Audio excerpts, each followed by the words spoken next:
One day, I was invited to go out to eat with a friend, and I came home fairly late, and my husband had already gone to sleep. My youngest was only 2 at the time. She woke up and she wanted me to lie down with her, so I did. And the next morning, I was woken by my children who came calling for me. Mummy, Mummy, Daddy's not waking up. I went to the bed and found my husband not responsive, and we called the ambulance. So what happens? He's not responsive. The ambulance comes. We take him to get a scan. They say that he's had a stroke and that there is brain damage and he's in a coma. And they don't know how long he'll be in the coma or what his state will be if he wakes up. So I'm sitting there. It's been 17 years of this man, a constant in my life, this beloved husband, wonderful father, mashallah, tabarakallah. My children are looking to me for answers. When is Daddy going to wake up? When is he coming home? When are you coming home? And I don't know what to tell them. So he's in the coma and the people start coming. They come with gifts. They come with dua. They come with Quran. They come with love. How wonderful people come into your life when you need them. And I'm sitting there. I'm the one who has to phone his mother. This is her youngest child. And I have to tell her, Mom, he's in a coma. They don't know whether he's going to wake up. I have to hear a mother's heart breaking. And I have to go through all the scenarios. What if he stays in a coma for 3 years? What happens then? You know, there's an interesting thing that people do when somebody is in a coma. They come and they tell you miraculous stories. I knew someone, they were in a coma for 6 months. Wallahi. And they woke up and they were fine. Sister, you'll be okay. Sister, I heard about someone whose husband was in a coma for 3 years. Wallahi. And when he woke up, everything was okay. They had another baby last year. They think this is comforting. I don't. Because I don't know how to navigate my life with my husband in this coma. But Allah is the owner of the heavens and the earth, and He decides. So, Ya Rab,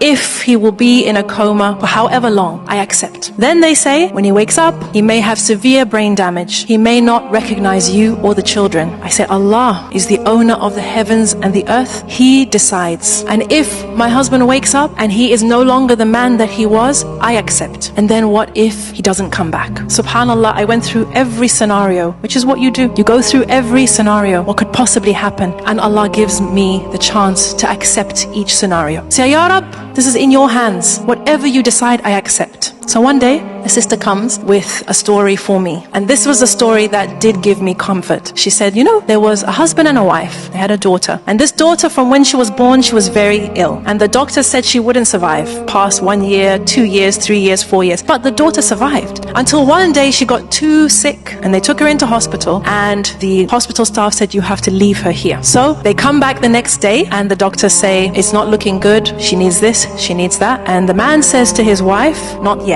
They come back the next day, the doctors tell them the prognosis. The man says to his wife, not yet. Then they come back the next day and the hospital staff tell them that their daughter has passed away. And the husband says to his wife, now. And they both fall into sujood of shukr. The hospital staff are shocked. Your daughter's just died. You're making sujood of shukr. What's happening here? And the parents explained and they said, Allah blessed us with this child for 5 years, 6 years, longer than the doctors said. We were blessed to know her, to love her, to get the ajr of caring for her, of making sure she was comfortable. This is something to be grateful for. And if Allah subhanahu wa ta'ala decides to take her back, we decided we would only embrace gratitude. We would truly embody Alhamdulillah ala kulli hal. So when after 2 weeks, I got the phone call and the doctor said that we tried to revive him, but your husband is no more. Your husband has returned to Allah. I said, Inna lillahi wa inna ilayhi raji'un. Thank you. I put down the phone and I went into sujood of shukr. Because of the 17 years, because of the 5 children, because of the love and the memories and the solace and the garment that I was blessed with for 17 years was on loan to me. Brothers and sisters, we